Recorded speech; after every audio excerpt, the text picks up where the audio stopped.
With the TeaTime4Schools, we also want to show the students how soils can contribute to the Sustainable Development Goals and how soils are connected to all of them.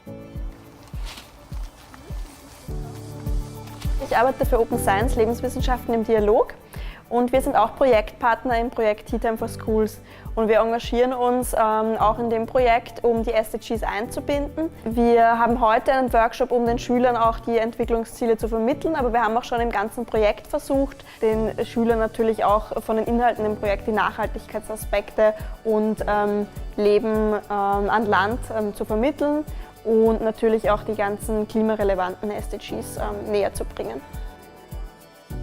There are several different kind of occupations that you can do with soils. You can work with physics, you can work with chemistry, you can work with social issues, and they are all connected to soils, and these all can help to solve the Sustainable Development Goals. Also das Entwicklungsziel 12 beinhaltet nachhaltige Produktion und Konsum. Ganz wichtig ist, dass die Nahrungsmittel, die wir produziert haben, nicht verschwendet werden. Einerseits wird sehr viel Abfall produziert, der dann den Boden belastet, das Gewässer belastet. Abgesehen davon, dass natürlich diese Lebensmittel wichtig wären, um Menschen zu ernähren. Das heißt, nur so viel einkaufen als Konsument, als auch tatsächlich benötigt wird, ist wichtig.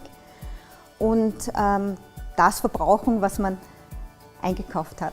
Wir versuchen natürlich in unseren Aktivitäten auch Gruppen einzubinden, die jetzt keinen Zugang zur Wissenschaft haben. Und natürlich gibt es in Schulen nicht immer die notwendigen Ressourcen, um auch wissenschaftliche Inhalte zu fördern. Und da versuchen wir schon auch im Projekt jene Schulen mitzunehmen, die jetzt vielleicht nicht die Möglichkeiten dazu haben.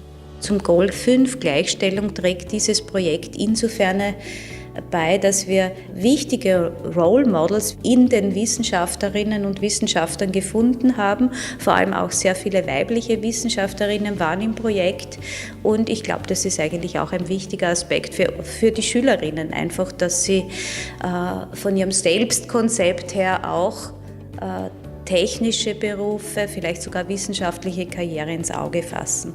Da geht es aber darum, dass Städte und Gemeinden nachhaltig gebaut werden, nachhaltig denken, Verkehrsplanung nachhaltig ist und in allererster Linie aber auch darum, dass die Leute das Know-how haben, um dieses SDG umzusetzen. Das heißt, wir als Open Science konzipieren auch immer wieder Projekte, bei denen wir Leute, Schulen, das können Lehrerfortbildungen sein, das können aber auch Öffentlichkeitsveranstaltungen sein, bei denen wir bestimmte Aspekte auch aus diesem Bereich näher bringen.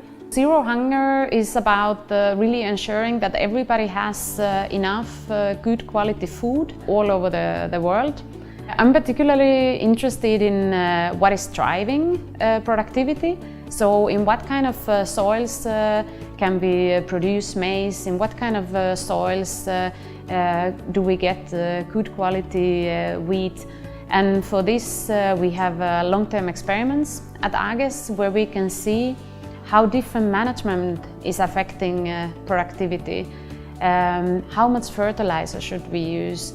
How should we till?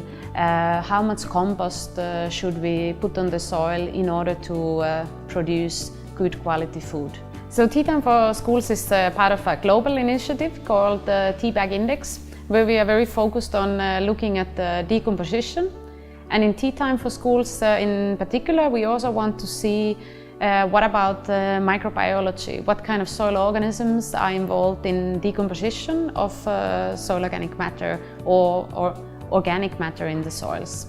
So the data that we are collecting on the Austrian scale, together with 150 schools, will be incorporated into a global map of decomposition.